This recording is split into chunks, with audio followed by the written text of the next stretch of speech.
oh nom de Dieu lii duma ko laal non xaaf non xaaf Khalifa Sall vraiment massa Bart war na la xaaf man comprendre ma woon situation Bart bi am nga 2 minutes sa temps ma expliquer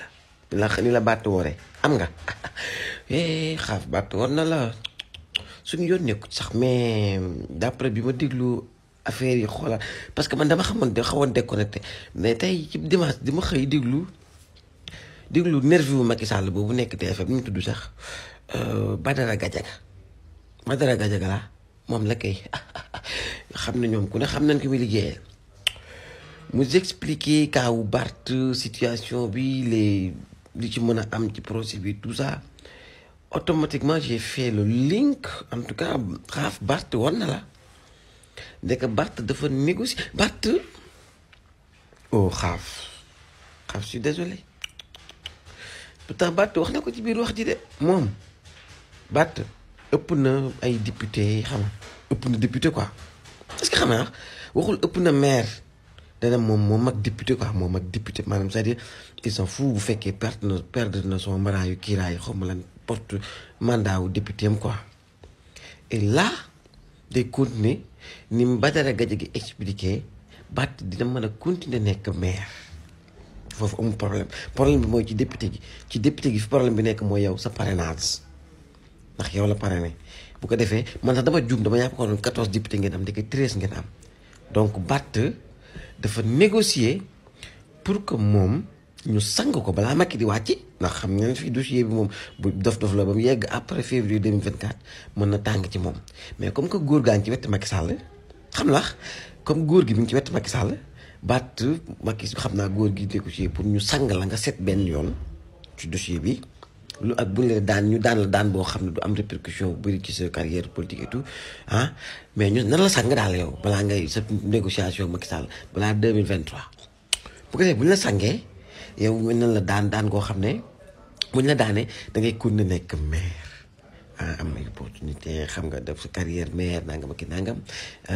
mais doo nekkati député bu ko defee Khalifa Sall du am parrainage yi mu bëri am 12-13 yi ni bu ko defee moom du bokk mais Bart négocier nga nag Bart politique nga lii yëpp nangu ma ko woon a gëm depuis keroog maa ngi essayé di ko gëm-gëm lu naan da nga négocier lii yëpp projet bi yëpp pour xam nga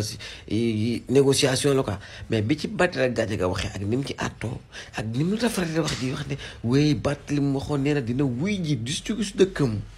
day wuy ji justice dëkkam maa ko fekkee et cetera ma ne ok maa ngi doog comprendre Bart politique nga mais man ci situation bi Khalifa Sall rek laa yërëm moom xamagul la xew yëgagu ko xaaf yëgagul de xaaf waay xaaf waay du bokk ci élection yi di Bart wóor Ousmane Sonko doyu la nga war Khalifa Sall te bu Khalifa Sall moom dafa set moom ni nga ko defee set na wecc moom dafa set wecc bi wallaay Achim bàcc ni nga waree Khalifa Sall war bu set wecc kenn du taxaw ne da nga ko war mais when we use our brain ñun dinañ comprendre que ne Bart en fait ça c'est négocié en tout cas yow lii dossier bi bëggoo mu romb 12 ans yi Macky Sall yi nga xam ne ci Macky Sall nga mën a négocier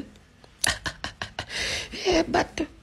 wallaay Achim Bart la mi jaas nekk mën naa politique